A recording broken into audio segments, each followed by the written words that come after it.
Bom dia. Seja bem-vindo, obrigado por ter vindo. Eu queria, antes de iniciar nossa reflexão dessa manhã, eu queria chamar sua atenção para o Aviva Jovem.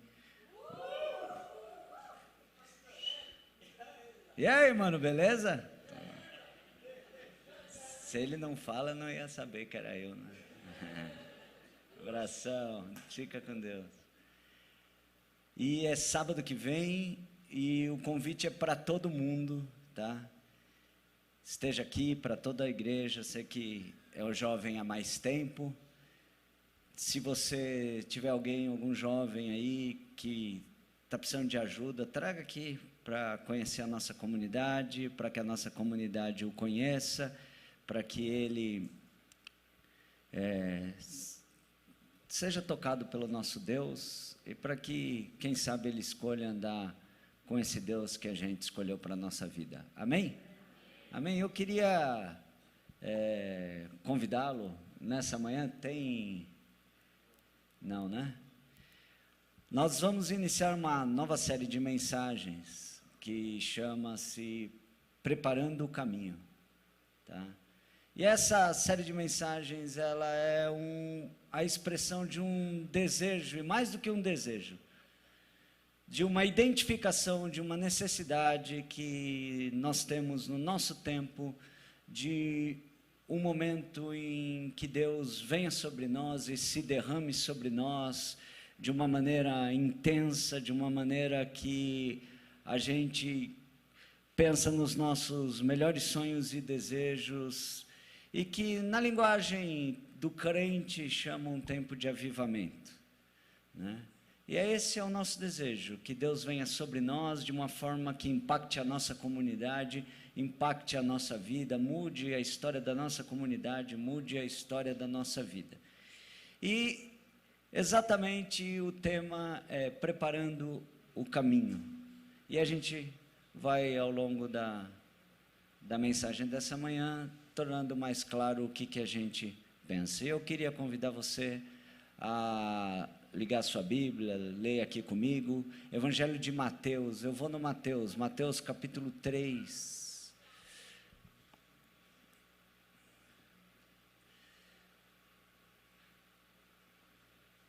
Naqueles dias surgiu João Batista pregando no deserto da Judéia. Ele dizia: arrependam-se, pois o reino dos céus está próximo.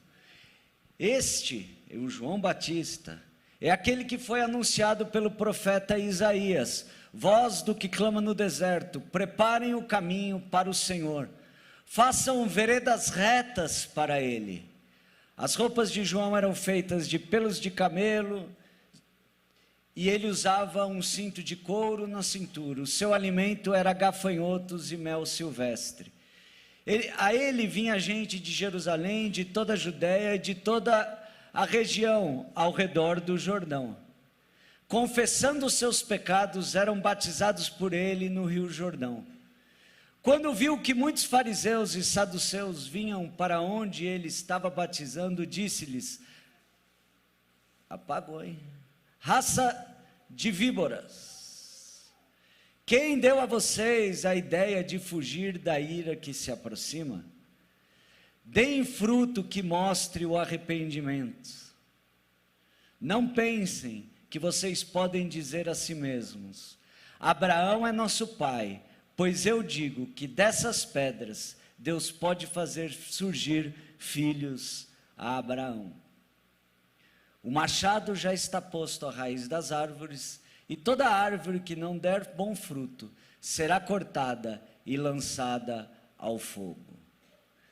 Eu os batizo com água para arrependimento, mas depois de mim vem alguém mais poderoso do que eu, tanto que não sou digno nem de levar as suas sandálias.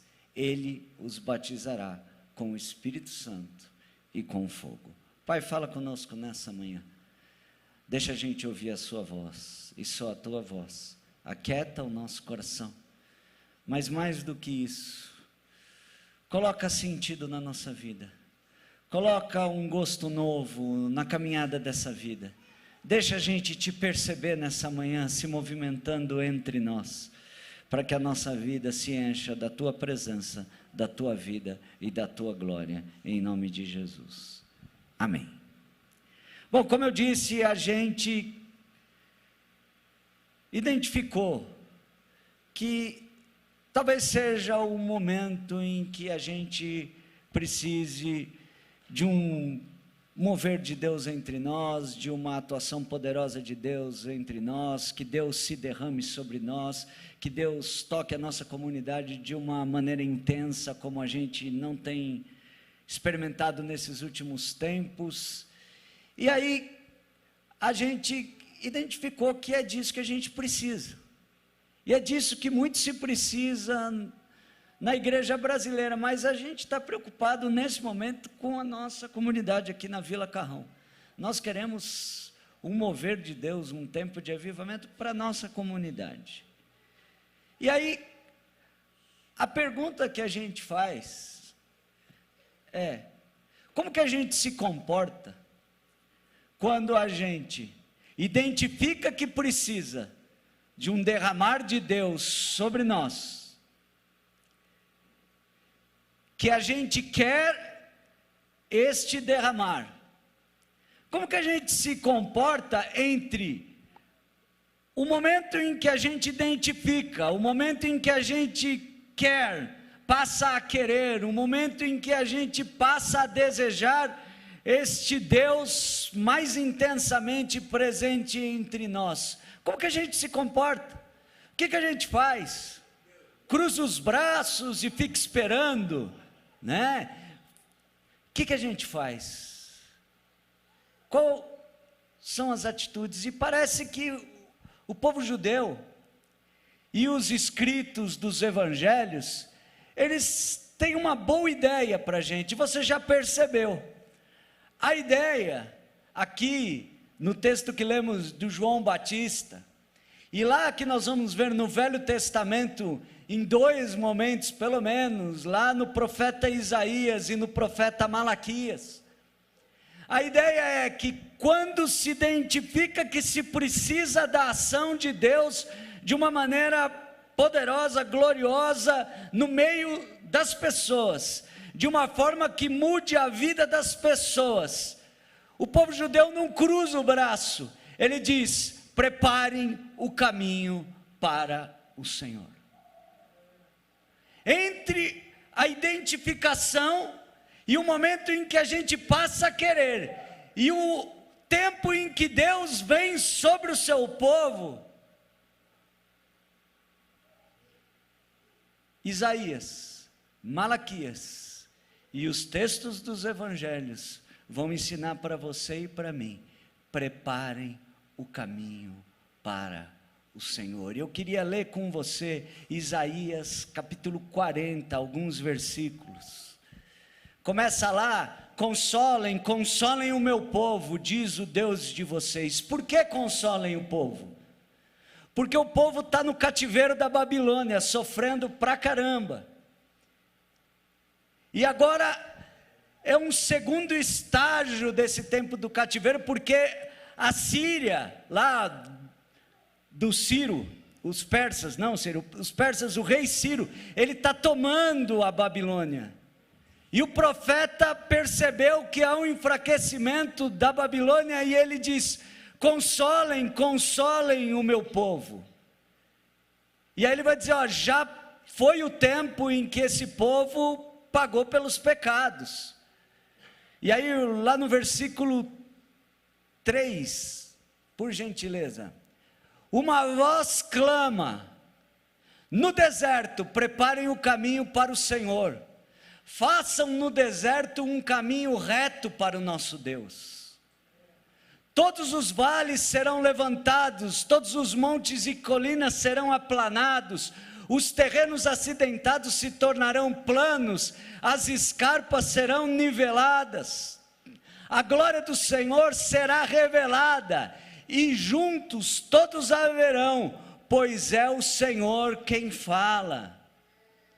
Vamos para o 9, eu anotei aqui, 9. Você que traz boas novas a Sião, suba num alto monte. Você que traz boas novas a Jerusalém, erga sua voz com fortes gritos, erga, não tenha medo. Diga às cidades de Judá: aqui está o seu Deus. O soberano, o Senhor, vem com poder, com seu braço forte ele governa.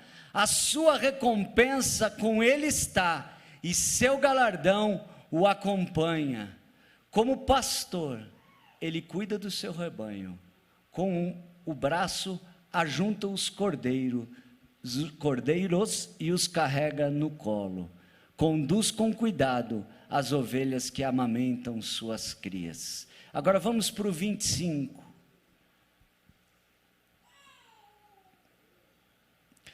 Com quem vocês vão me comparar? Quem se assemelha a mim? Pergunta o santo, aquele que se espera. Ergam os olhos e olhem para as alturas. Quem criou tudo isso?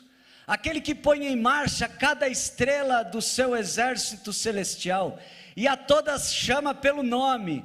Tão grande é o seu poder, e tão imensa a sua força, que nenhuma delas deixa de comparecer. Por que você reclama, ó Jacó? E por que se queixa, ó Israel? O Senhor não se interessa pela minha situação? O meu Deus não considera a minha causa? Será que você não sabe? Nunca ouviu falar? O Senhor é o Deus eterno, o Criador de toda a terra. Ele não se cansa, nem fica exausto. Sua sabedoria é insondável. Ele fortalece o cansado e dá grande vigor ao que está sem forças.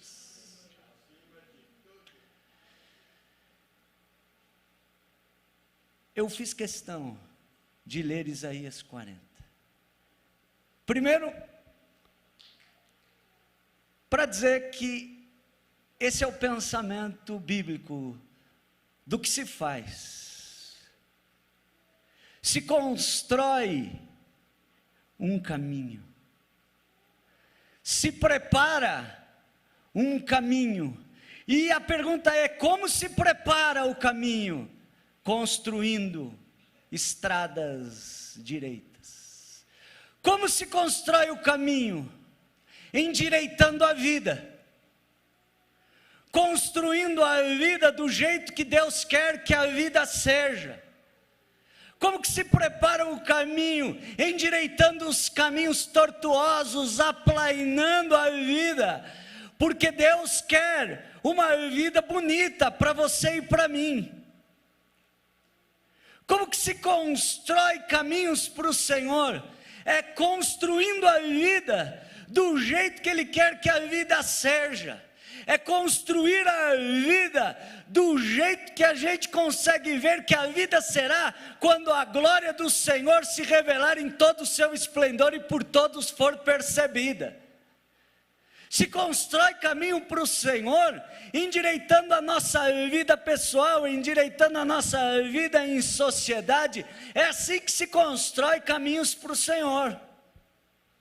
Não é de braço cruzado.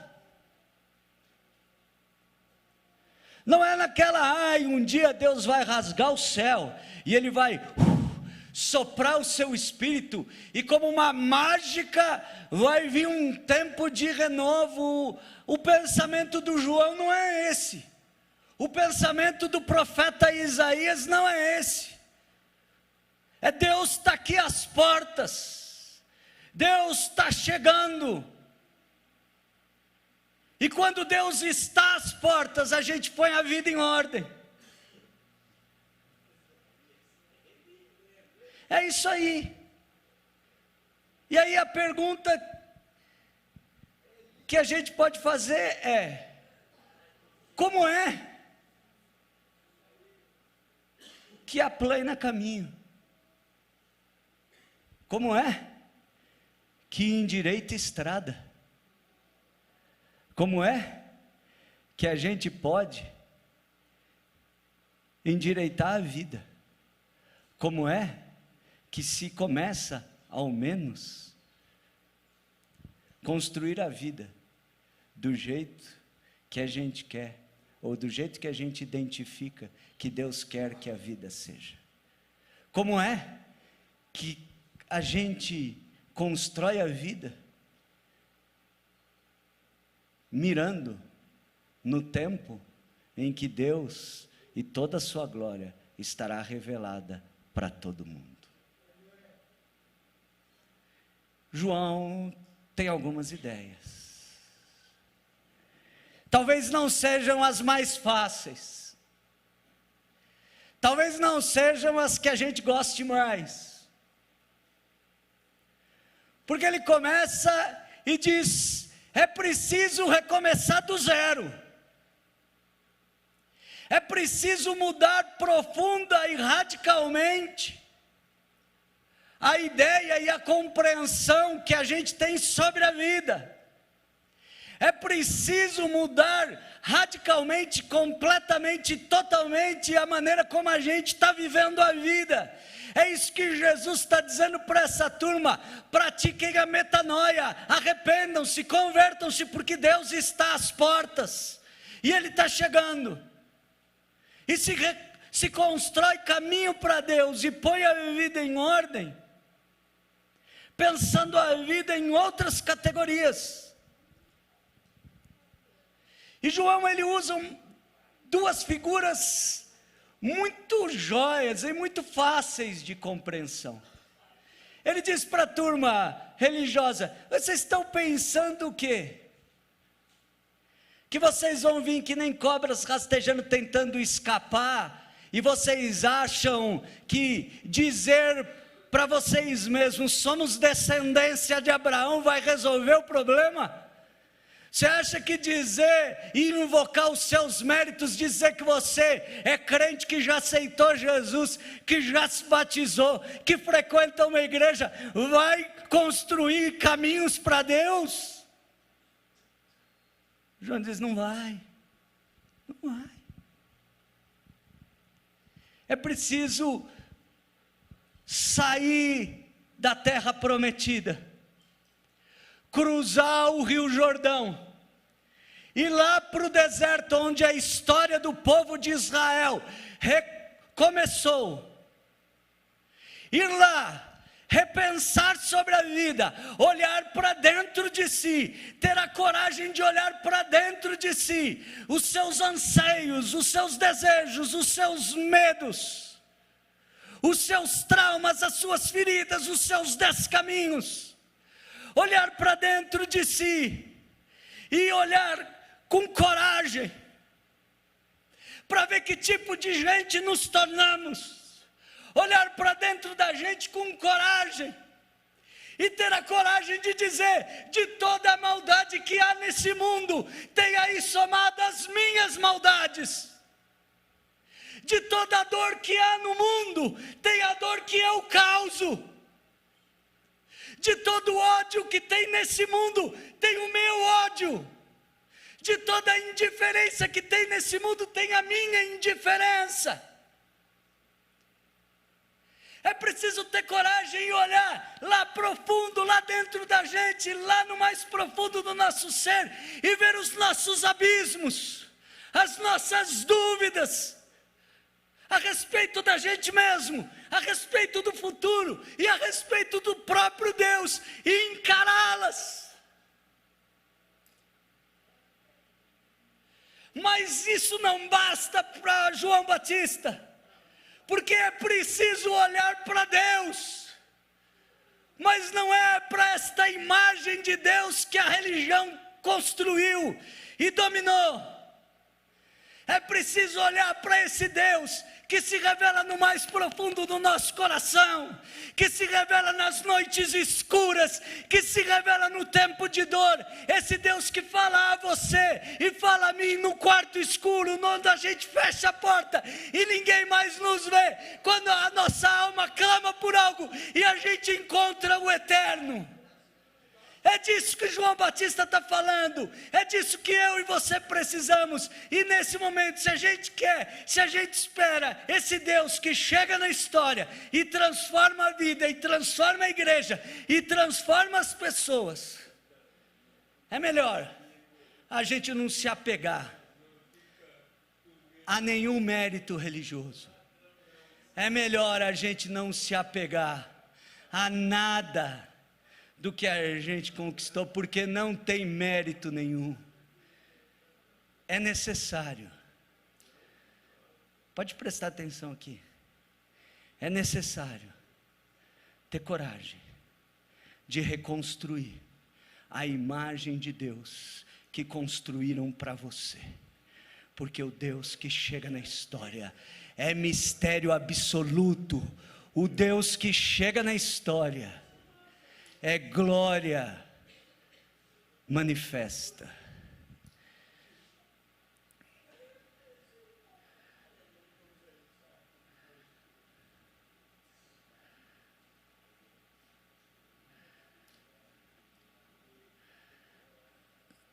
Se me permite, você que está em casa, eu vou voltar um pedacinho, porque eu senti que rolou uma dispersão aqui, inevitável, até eu.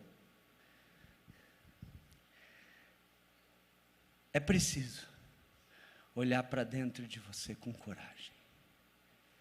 É preciso reconstruir a imagem que construíram de Deus para você. E isso tão profundamente que não vai adiantar bater no peito e dizer: eu sou a nação santa e o povo de propriedade exclusiva do Senhor, porque isso não vai nos impedir, ou isso não vai nos deixar buscarmos esse Deus que vem chegando na história. Não se apegue, volte lá do início. Lembra da conversa, da carta à igreja de Éfeso? Lembra de onde caiu. E volta lá no começo. Atravessa o Rio Jordão, sai da terra prometida. Arrepende-te, mude a maneira de encarar a vida, mude a maneira de pensar sobre a vida, pense a vida do jeito que Deus quer que a sua vida e a minha vida sejam vividas. Peça perdão se for necessário, receba o perdão desse Deus, e então você volta e entra de novo na terra prometida, porque Deus está chegando, e é necessário endireitar caminhos, é necessário reconstruir, ou endireitar as estradas, porque Deus está chegando. E João é bastante simples, e ele diz assim: a gente tem que se olhar profundamente, lá dentro, olhar para esse Deus, mas também a gente precisa olhar a maneira como a gente leva as nossas relações. Quem tem dois, divide com quem não tem. Quem tem comida, divide com quem não tem. Quem tem alegria, divide com quem está triste. Quem está realizado, ajuda o outro a se realizar.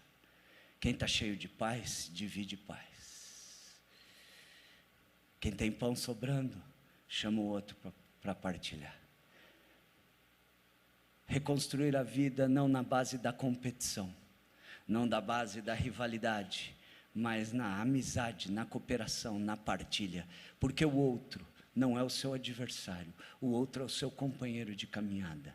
O outro, que o mundo de hoje ensina a gente a excluir, a rotular, a banir da nossa vida, é aquele que Jesus nos diz para chamarmos de próximo e amá-lo como a gente ama a gente mesmo. É preciso reconstruir a vida, é preciso endireitar as estradas, porque se a gente quer que esse Deus chegue, Deus chega para estradas direitas, para a vida bonita, para que toda a sua glória, o seu poder e a sua vida sejam derramados. E eu queria terminar a mensagem dessa manhã com dois pensamentos que me vieram quando eu pensava sobre isso. Primeiro, é que quando Deus chega, Ele surpreende todas as suas expectativas e todas as minhas expectativas, porque, como disse, Deus é mistério que nos escapa. João mesmo, se você ler lá na sua casa, ele está prevendo que a chegada de Deus vai ser de um juiz rigoroso, que vai exercer juízo imediatamente. De fato, Deus vem em Jesus de Nazaré. João antecede. Jesus, inclusive, frequenta o grupo lá do João Batista. Eles são primos, eles são próximos. João espera um tempo de rigor. E o que vem? Vem um sopro de graça, de amor. Vem um sopro de vida. Vem, ao invés de um chicote, vem um abraço. Ao invés de fogo eterno, vem acolhimento. Porque o amor e a misericórdia desse Deus que vem sobre nós, nos escapa. A gente pensa tudo de um jeito, a gente acha que quando Deus vier vai ser desse jeito, vai ser assim, vai estar todo mundo cabelinho penteadinho no culto no domingo de manhã, mas a presença de Deus nos escapa.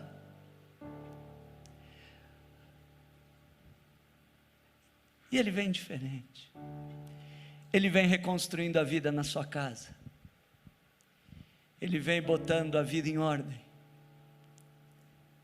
A gente espera que Ele vai vir rigoroso para o outro, não para a gente, né? E Ele vem com os braços abertos, pedindo para ser acolhido no nosso coração. Segunda coisa que eu queria dizer é que quando Ele vem, Ele nos mergulha nele mesmo, porque Ele nos batiza com o Espírito Santo. Ele nos joga dentro do seu Espírito, Ele nos faz com que a gente fique totalmente imerso dentro do seu Espírito, que é Deus. Mas há algo também fantástico, porque quando Ele vem sobre nós, Ele mergulha lá dentro da gente. E quando Deus entra na sua vida, na minha vida, as mais densas trevas se tornam dia. Quando Ele mergulha na sua vida e na minha vida, os caminhos tortuosos vão se endireitando. Quando Ele mergulha na sua vida e na minha vida, e a gente mergulha nele,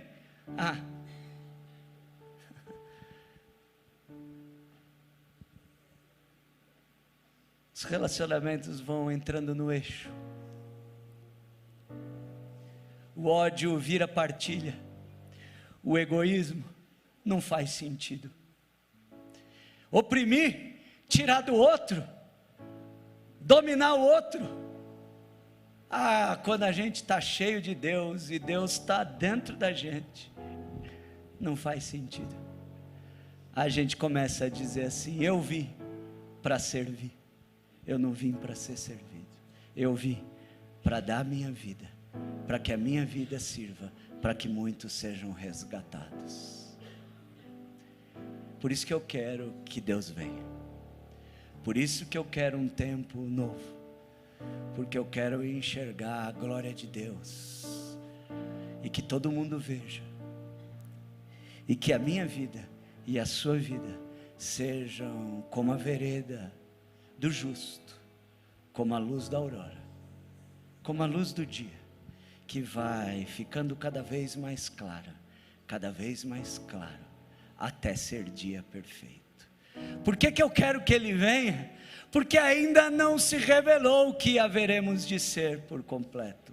Porque quando Ele se manifestar em toda a sua glória, nós seremos como Cristo é. Deus te abençoe. Lindo domingo para você.